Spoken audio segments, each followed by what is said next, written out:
Hello students, welcome to my channel. आज हम करने जा रहे हैं India size and location chapter part to.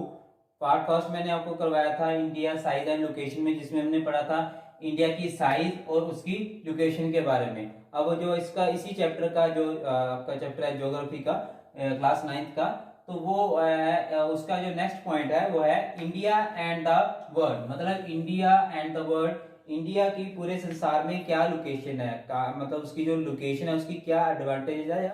इसमें इसको हम स्टार्ट करते हैं। जैसे मैंने आपको बताया था लास्ट वीडियो में, जो मैंने आपको वर्ड जो है मार्क किया था, वर्ल्ड मैप में इंडिया को मैंने मार्क किया था यहाँ पे, तो मैं आपको फिर से एक बार रिमाइंड करवा देता हूँ। तो क्या है, सबसे फर्स्ट पॉइंट है, आपने इसको पॉइंट्स में लर्न करना है। जब इंडिया एंड द वर्ल्ड से रिलेटेड कोई भी आपको क्वेश्चन आएगा बोर्ड एग्जाम में, तो आपने जो है ये पॉइंट्स याद रखने हैं। फिर आप किसी भी तरह के क्वेश्चन को अटेम्प्ट कर सकते हो, चाहे वो 2 मार्क्स का हो, 3 का हो, चाहे वो 5 मार्क्स का हो। तो आपने ये 5 पॉइंट्स जो है याद रखने हैं। तो हमारा फर्स्ट जो पॉइंट है वो है central location between the east and the west Asia.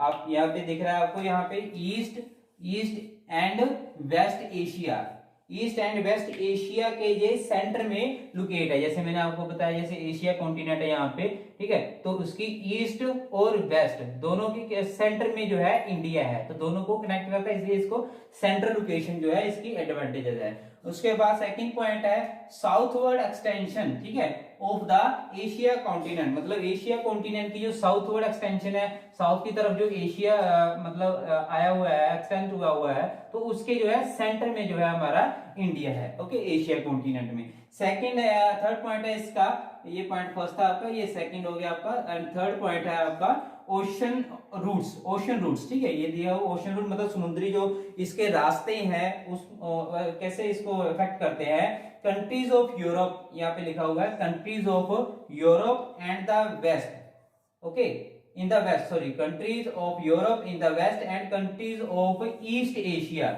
Means क्या है, जो यूरोप की कौन सी कंट्रीज है, वेस्ट की साइड, वेस्ट साइड की कंट्रीज है यूरोप, इन द वेस्ट मतलब इंडिया के वेस्ट में Europe, and countries of east Asia, और ईस्ट की कंट्री जो है इंडिया को सेंटर में इंडिया आता है। तो कोई भी ओशनिक रूट्स है, कोई भी यहाँ से आपका रास्ते में ट्रेड या व्यापार होता है, तो यहाँ से जो होके निकलती है इंडिया के ओशनिक रूट से हुए निकलती है, तो ये हमारी क्या है, एक एडवांटेजेस है।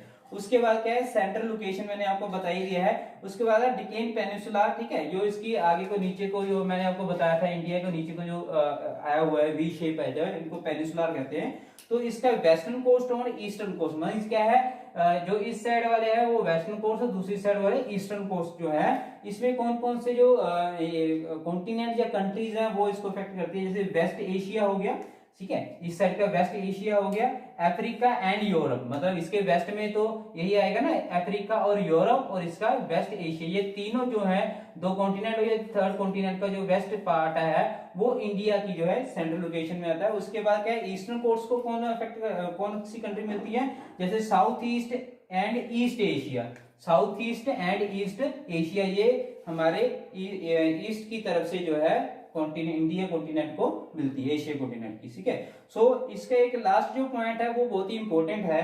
यहाँ पे लिखा हुआ मैंने, no other country has a long coastal line on Indian Ocean as India has indeed, ठीक है, यहाँ पे लिखा है लॉन्ग कोस्टल लाइन, कि हमारी कंट्री इंडिया से ज्यादा बड़ी किसी भी कंट्री की लॉन्ग कोस्टल लाइन नहीं है। कोस्टल लाइन मैंने आपको बताया था, जो समुद्री किनारे के इलाके, समुद्री किनारे जो हमारे इंडिया के साथ लगते हैं, तो उसको कोस्टल लाइन बोलते हैं, ठीक है, जो वी शेप हमारी पेनिनसुला बनी हुई है। तो किसी भी कंट्री की इतनी बड़ी कोई भी कोस्टल लाइन नहीं है इंडियन ओशन के साथ जो लगती है, इसीलिए जो है इंडियन ओशन का नाम हमारी कंट्री इंडिया के ऊपर लगा हुआ है, क्योंकि बिकॉज जो है इंडियन ओशन के साथ हमारी इंडिया कंट्री की सबसे बड़ी जो है कोस्टल लाइन जो है अटैच है। सो दैट्स व्हाई इसको हम इंडियन ओशन के नाम से, मतलब इंडिया के नाम पे इंडियन ओशन को नाम दिया गया, ठीक है, समुद्र को। ये थे आपके पॉइंट्स थे जो आपको अगर लॉन्ग क्वेश्चन आंसर आते हैं इंडिया एंड द वर्ल्ड में, तो आपने ये सारे पॉइंट्स लिखने हैं। ये थे आपके ओशनिक रूट, मतलब समुद्री रास्ते थे। अब लैंड रूट के द्वारा इंडिया जो है वर्ल्ड को कैसे इफेक्ट करता है, ये मैं आपको भी बताऊंगा।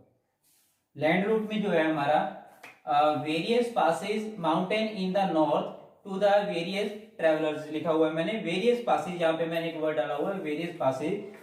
इसमें क्या है, लैंड रूट में क्या है, various passes cross the mountain in the north, ठीक है, नॉर्थ में जो हमारी माउंटेन्स थी, ठीक है, हिमालय माउंटेन्स है, उसके द्वारा कई रास्ते बने, जैसे जो लैंड रूट है वो सी रूट से भी पुराने रास्ते, ठीक है। तो उस पासेज से जो है वेरियस जो है जो ट्रेवलर्स है, यात्री है, चाहे वो मुगलों के टाइम पर हो, चाहे वो किसी भी टाइम पे हो, वो हमारे इंडिया में आए और अपने साथ वो कई प्रकार के जो है डिफरेंट टाइप्स ऑफ आइडियाज या डिफरेंट टाइप्स ऑफ थॉट्स जो है लेकर आए, ठीक है। तो उनका जो इन्फ्लुएंस है वो इंडिया में साफ तौर पे देखा जा सकता है। तो various passes mountain in the north, ये मैंने अलग अलग पॉइंट बनाए हुए हैं, आपको लर्न करने के लिए इजी होंगे। Various passes mountain in the north, ठीक है, to the various travellers, means क्या है कि जो हमारे जो passenger passages of the Asian travellers का है, while the ocean restricted the instruction of the routes, ठीक है, जैसे ओशन जो उनको रूट्स रिस्ट्रिक्ट करते थे, रोकते थे, बट जो लैंड रूट के रास्ते से जो है वेरियस ट्रेवलर्स जो थे वो इंडिया में आए, ठीक है। सेकंड है आपका exchange of idea and communities, ठीक है, लैंड रूट से जो है क्या है हमारे इंडिया के कई तरह के जो आइडियाज थे और कम्युनिटीज थी वो बाकी देशों के साथ जो है शेयर की गई, मतलब वहां पे उसको भेजा गया, एक्सचेंज की गई। जैसे मैं आपको बताना चाहता हूँ, जैसे द उपनिषद थे, the Ramayana and the stories of Panchatantra and the Indian numerical and decimal system थे, जो the various part of the world, मतलब हमारे इंडिया से दूसरे देशों में या various part of the world, मतलब संसार के दूसरे देशों में ये जो हमारे आइडियाज और जो बिलीव्स थे हमारे, वो बाकी देशों में भी गए through the land route. The spices and the muslin and the other merchandise, means क्या है कि लैंड रूट से हम जो है दूसरों देशों के साथ जो है अपने मसाले थे या दूसरे प्रकार के जो हमारे व्यापार के सौदे थे, ठीक है, तो वो हम जो है लैंड रूट के रास्ते से बाकी देशों के साथ जो है करने लगे। नेक्स्ट है आपका आर्किटेक्चर स्टाइल, ठीक है, यहाँ पे आपको बताएंगे on the other hand the influence of Greek sculptures and the idea of architecture style of dome and minaret from the West Asia can be seen in the various part of our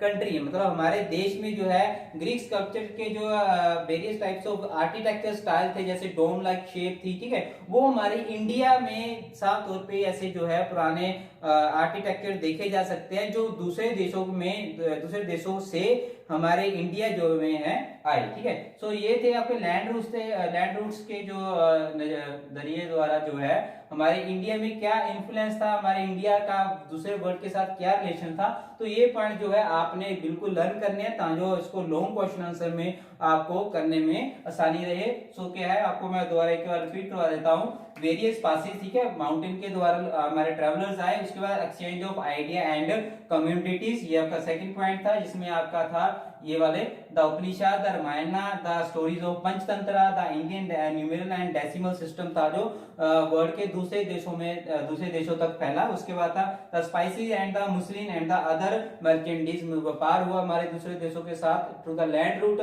जो हमारे मसाले थे या दूसरे जो हमारी communities थी वो गई। उसके बाद क्या आर्किटेक्चर स्टाइल जो है हमारे इंडिया में दूसरे देशों से, ग्रीक से या किसी भी सेंट्रल एशिया से जो है इंडिया में आया। सो हमने इंडिया का देखा था वर्ल्ड के साथ क्या रिलेशन है in the sea routes and the land routes. अब हम देखेंगे कि इंडिया और उसकी नेबरहुड और जो कंट्रीज हैं वो कौन कौन सी हैं, ये इंपॉर्टेंट है। ये आपको जो मैप वर्क में भी इसके क्वेश्चन जो है आते हैं, तो इसको ध्यान से देखना सबने। India has 28 states and 8 union territory, ये इंपॉर्टेंट है, ये आपको उसके बाद क्या है, अब आपको जो इंपॉर्टेंट आपने देखना है, जिसको आपने मैप वर्क में भी आता है और आपको 5 लॉन्ग क्वेश्चन आंसर में भी इसके जो क्वेश्चन आते हैं। जैसे आपको नेबरहुड कंट्रीज यहाँ पे लिखा है पाकिस्तान एंड अफगानिस्तान, ठीक है, यहाँ पे मैंने पॉइंट्स बना के लिखे हुए हैं। जैसे आपका हो गया फर्स्ट पॉइंट हो गया, उसके बाद ये सेकंड पॉइंट, ये हो गया थर्ड, उसके बाद ये आ गया आपका फोर्थ पॉइंट, ठीक है। तो आपने पॉइंट्स के साथ ही याद करना है इसको।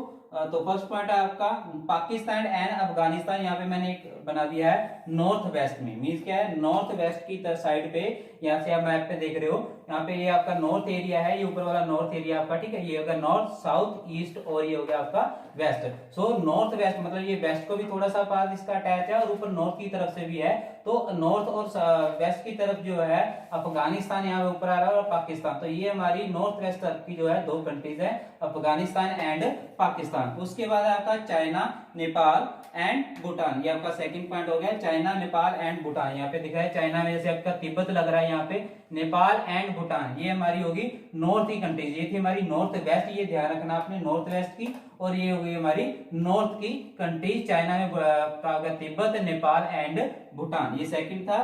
थर्ड पॉइंट है आपका Myanmar and Bangladesh in east, in the east, मतलब ईस्ट में कौन सी है, जैसे मैंने आपको बताया नॉर्थ साउथ ईस्ट, तो ईस्ट में आपकी है म्यांमार, ये आपकी म्यांमार है, एंड बांग्लादेश, ये हमारी होगी ईस्टर्न कंट्रीज, मतलब नेबरडोरिंग कंट्री, पड़ोसी मुल्क। उसके बाद आपको दिया गया नंबर नीचे दिया गया है sea south southern neighbours across the sea consist of two island countries, दो आइलैंड कंट्रीज जैसे श्रीलंका एंड मालदीव। यहाँ पे नीचे श्रीलंका और मालदीव जो है दो आइलैंड कंट्रीज है, ये भी इंडिया की जो है पड़ोसी मुल्क कहे जाते हैं। यहाँ पे मैंने एक आपको और पॉइंट दिया गया अलग से पर्ल स्ट्रेट का, तो ये क्या है, तो ये आपको मैप में बहुत इंपॉर्टेंट है, ये काफी बार आपके बोर्ड एग्जाम में भी आता है और आपकी लोअर क्लास में भी आपने पढ़ा होगा, और ये आपको 10th में भी जाकर आगे ये आएगा, मैप वर्क में आ सकता है आपको, और या 1 मार्क्स के क्वेश्चन में भी आ सकता है। इंडिया और श्रीलंका को, इंडिया और श्रीलंका को छोटी सी जो रेखा है, जो छोटे छोटे टापू है जो है आइलैंड, आपस में इसको कनेक्ट करते हैं इंडिया और श्रीलंका को बीच में, ठीक है।